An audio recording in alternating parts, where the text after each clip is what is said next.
Natan Sharansky has been connecting Jewish people to Israel for 50 years. There was a time, however, he didn't see anything good about his heritage. I was born in 1948 in the Soviet Union, in Ukraine. We had nothing Jewish in our life. We were absolutely assimilated. No Jewish institutions existed, no Jewish culture, no synagogue. But there was one very Jewish thing in our life, and it was anti-Semitism. There was nothing positive in my being Jewish. There was only negative.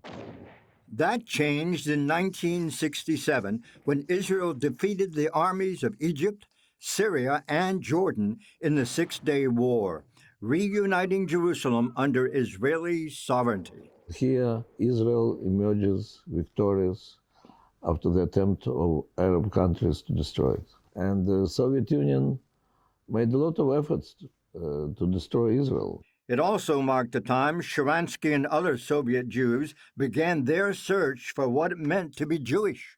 Everybody connects you to Israel and says you how your soldiers could do it. And you want to understand why for the world it is my soldiers. And that's when we started reading about ourselves, our history.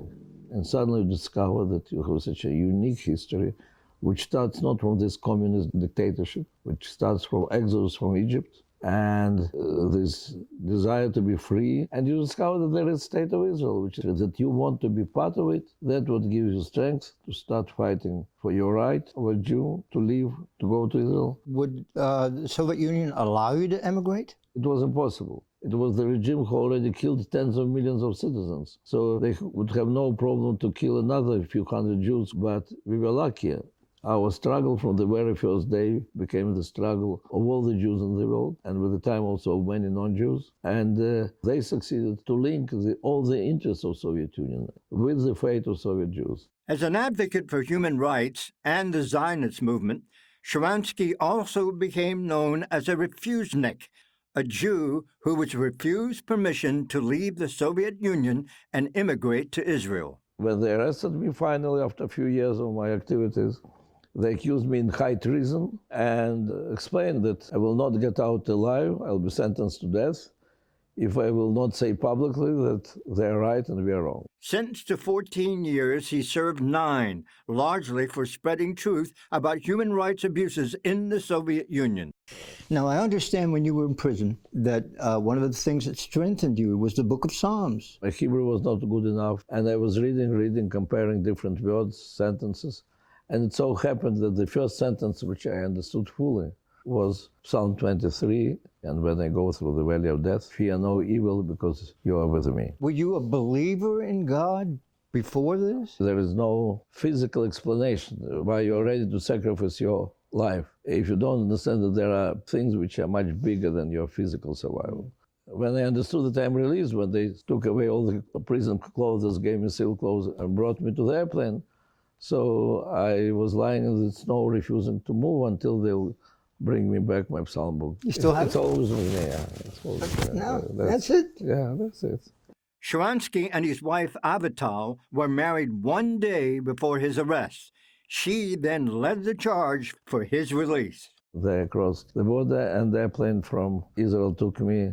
And that's how I met, after 12 years, my wife. And that's how I met all our Jewish people. So the day which started in Soviet KGB prison finished near the Kotel with thousands of our friends celebrating my release.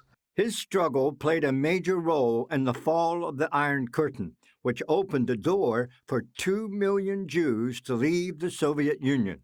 Years later, Sharansky headed the Jewish Agency, the organization that brings new immigrants to Israel. So it is really the history of Exodus repeated itself in modern history. Yeah. When you hear your enemies threaten and they're going to push you into the sea and destroy the state of Israel, how do you respond to that? We have to stand against all this hypocrisy, against all this hatred, and we rely on us, on our faith, on our God, and on our friends.